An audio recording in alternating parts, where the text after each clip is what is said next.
Okay, so hello everyone. In this video, we're going to talk about assessment with my partners, Alejandra Duarte, Alejandra Gallego, Abdel Dominguez, and me.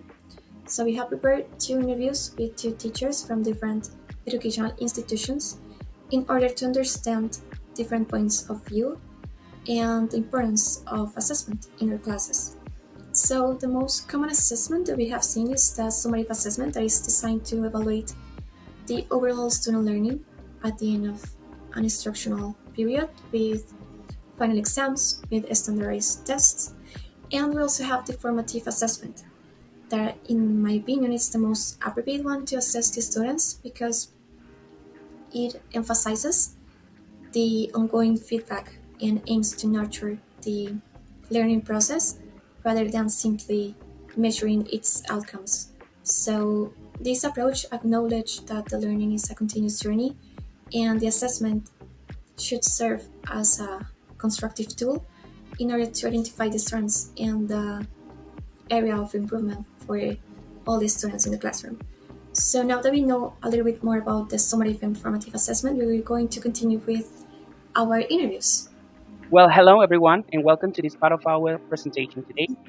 I am happy to have a special guest today, who is Andres Medina, who is graduated from La Gran Colombia University and currently working as an English teacher in a Smart Languages Academy.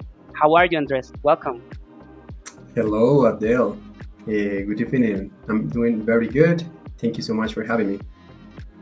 Okay, I am glad to have you here, Andres. Well, the main point of this interview today is to know more about assessment and alternatives you use in classrooms, okay? Which takes me to the next three questions. The first one is, what kind of assessment do you aim for? Okay, absolutely. I consider that assessment is a very important part of the process.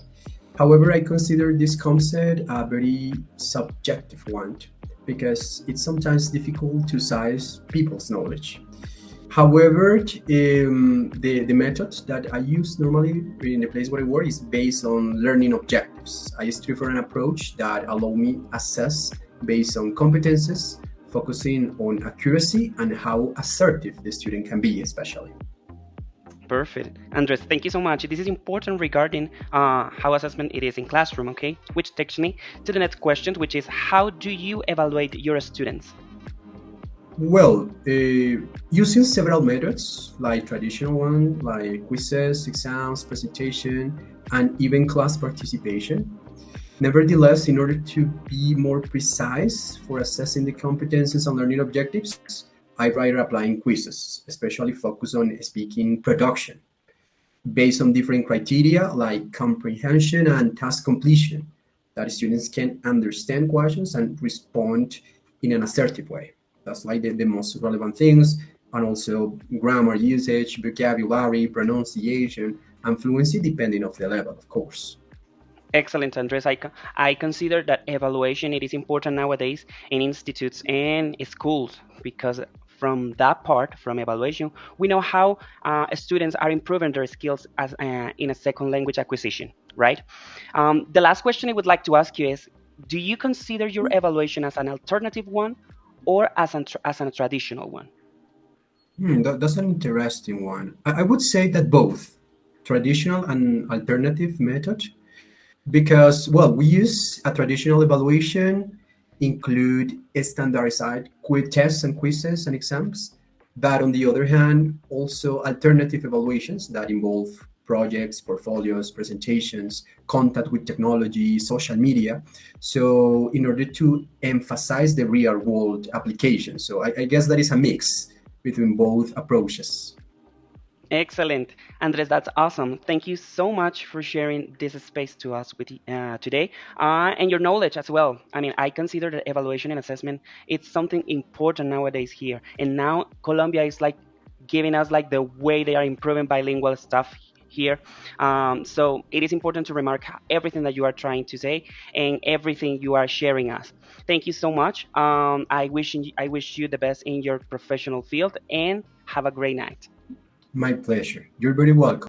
Already, and we also have in here Alejandro Vargas, who is one of the best teachers from the social sciences program. So we want to ask you three quick questions, Prof.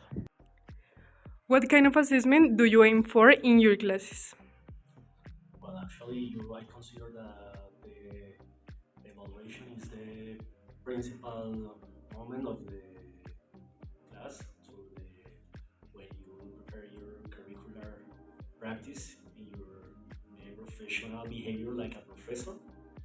As far as I'm concerned, evaluation is a permanent attitude for the teacher.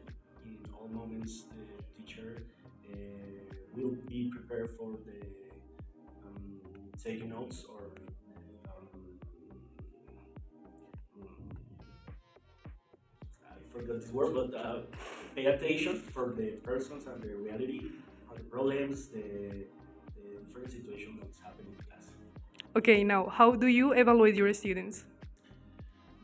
Well, I consider that the evaluation happening in every moment of the class. As for me, the evaluation is permanent activity and depends on the situation. In a moment, it's a writing and speaking moment when the person need to organize your ideas and create a good arguments and good conclusions for different aspects of their class, for example.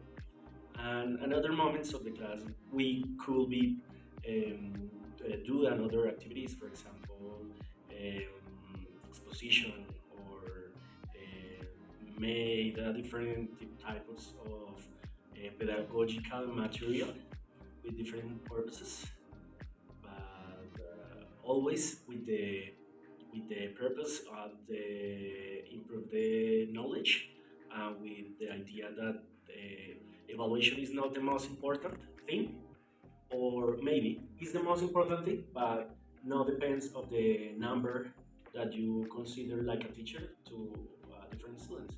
It's more like a number. Okay, and finally, do you consider that your evaluation is a traditional one or an alternative one? Well, as for my opinion, persons like me, people like me, I forgot what is the correct word, but my generation is a millennial, and we take a look at different types of evaluation. With, when we were young, the evaluation was be very traditional. And now this generation fight with ourselves, trying to change the ways to became for a person who made alternative evaluations. But this is an internal fight. As for my own words. Okay, thank you. Hey, I'm Alejandra. In this case, I'm going to say the conclusion for these reviews. So let's start. Well, in conclusions, it's as a teacher, assessment is crucial for reflecting on of the results and planning future actions. Even concluding as assessment process, it is important to consider some aspects. The first one is result analysis. Well, it's so important carefully review the students' performance in assessment. Well, identify patterns and trends in the class overall performance, highlight strengths and weaknesses above individual and group levels. The second one is reflection on teaching methods. The first is evaluate the effectiveness of teaching methods employed. Well, identify successful strategies of learning styles and how to adapt strategies and address these differences.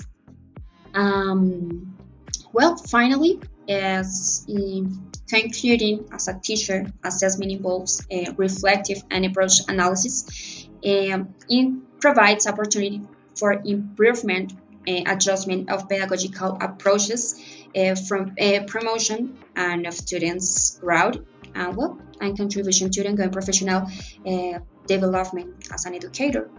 Well, thanks for looking these reviews. Bye.